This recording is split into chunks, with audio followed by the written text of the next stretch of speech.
Please be seated.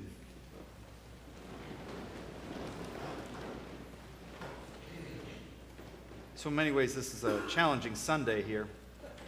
We've got a confluence of a number of things going on. We have All Saints Sunday, which is really transfer from earlier in the week. So we have, as is custom in the Episcopal Church these days, this is one of those days that we offer baptisms. So we have 2 baptisms this morning. It's the end of our stewardship campaign-ish. It's the end of it's the day we would love to see all your pledges in by.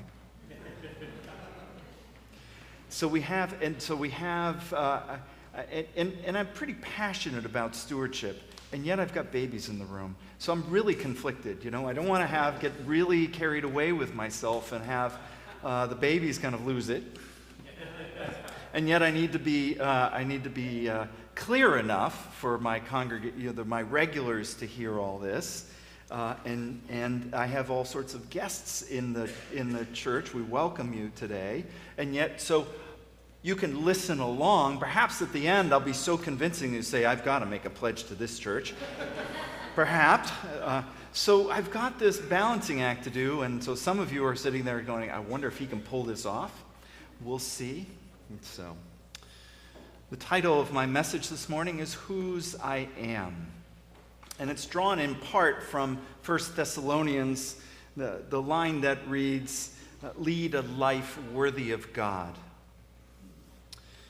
When I think of stewardship, I am not inspired by the thought of paying the electricity, the heat, or the salaries, not even my own. What motivates and inspires my wife Lainey and I is the power of the church to change lives.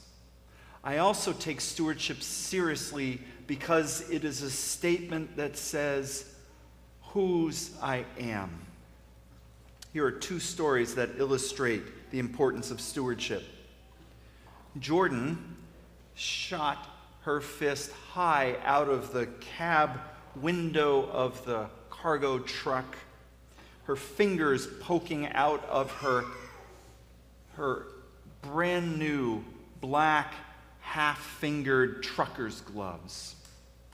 We had just arrived in Jackson, Mississippi, at a church where we were unloading a truck full of supplies. It was 10 days after Hurricane Katrina hit the Gulf Coast. Years later, Jordan said that our drive from the New York area church to the one in the deep South changed her outlook. Before our trip, she had endured a painful divorce, crying at the altar rail during communion each Sunday. Her son had also battled anxiety and depression throughout high school. She went on the trip wanting to help, to do something. Little did she know that the trip was not about her doing, but about God transforming her. By it, she discovered whose she was. David was a 50-ish man who attended church with his girlfriend most Sundays, sitting in a cramped pew in a white-walled church. After a few months, he and I met. He wanted to be baptized. He said that the recent and sudden death of his best friend had changed him, made him get serious about life. Church was a part of that change. He nervously asked if his best friend's teenage children could be the godparents. I agreed.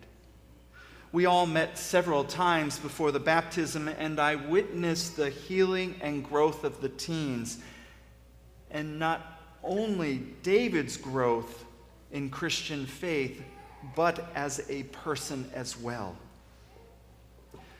The 3 of them found new joy as they learned more and more whose they were. Churches are places of transformation, growth, and healing. A Bible reading, a sermon, a hymn, an anthem, the words of the great thanksgiving, or the reception of the body and blood at the altar rail are all moments that may affect us. Outreach activity and moments of pastoral care can heal us, as well as transform our lives into something better and greater. Robust stewardship allows pastoral care activities to occur. Without the work of Christ's church, you would not have the chance to become and express yourself as God's possession. To state to your... Really? I told you they're just excited too. They're like, I want to pledge. To state to your neighbors, family, and friends whose you are. Today, Christ's Church is a vibrant, healthy parish, but its success was not so certain. The founders of the congregation scratched from the earth this holy spot. The first building had a dirt floor with no pulpit or altar. The first 100 years of the parish's history tells of a bumpy story of rectors with short tenures. The church was also caught between religious disputes, between the British and colonial armies. The church in Rye survived because of the faithfulness of its devoted members. People knew whose they were. Their work and the vision of those who followed laid the foundation for the church as we know it today. When the railroad arrived and the city of Rye grew, the leaders at the beginning of the 19th century envisioned a worship space big enough to house a large congregation. You are meant to be a big, grand, important church with a magnificent worship space. You are also meant to have high-quality Christian education. In the 1920s, the parish hall was built to accommodate the growing number of families. In the 1950s, additional classrooms were built to house the growing schools. At the time, parishioners envisioned these buildings to be bustling with people learning about God, Jesus, and the Holy Spirit. Could you imagine this place, what it would be like if there weren't children filling those rooms? Your forebears couldn't. Now, I want to share with you another vision, but only briefly. Without you filling these pews of the sanctuary, meaningful worship would be nearly impossible. Without classrooms filled with children, the hallways would not echo with the voices of little ones. I know churches like that. The faithful remnant of those churches talk only about the good old days because the future is bleak.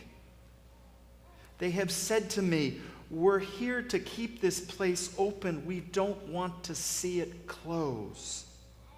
Truth be told, they are paralyzed by fear and incapable of the work of the church.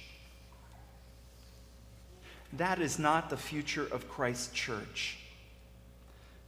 I want you to think about whose you are. When stewardship does not meet its budget, but rather exceeds it, the energy changes. When the minimum is surpassed, special things happen. The clergy has more time for pastoral care, and you have more time and energy for transformative activities. More evening Christian education programs happen. Outreach is wider and deeper. The music is richer and more robust. And energy builds. A spirit grows. members become more and more God's people. When a congregation fulfills its stewardship commitment, they become expectant, eager for mission and ministry, and on the lookout for the Holy Spirit's actions. The parish says, God, we have done our part. We are ready to act. Act among us. The people say, we are yours. Now show us your works. A boldness builds, anticipation grows, the place is electric with possibilities. Consider your pledge this year to be a statement of whose you are. Let it be a way to challenge God in your life and in this church. Let it be a statement that future generations will remark about, saying that you were God's people, and you knew whose you were.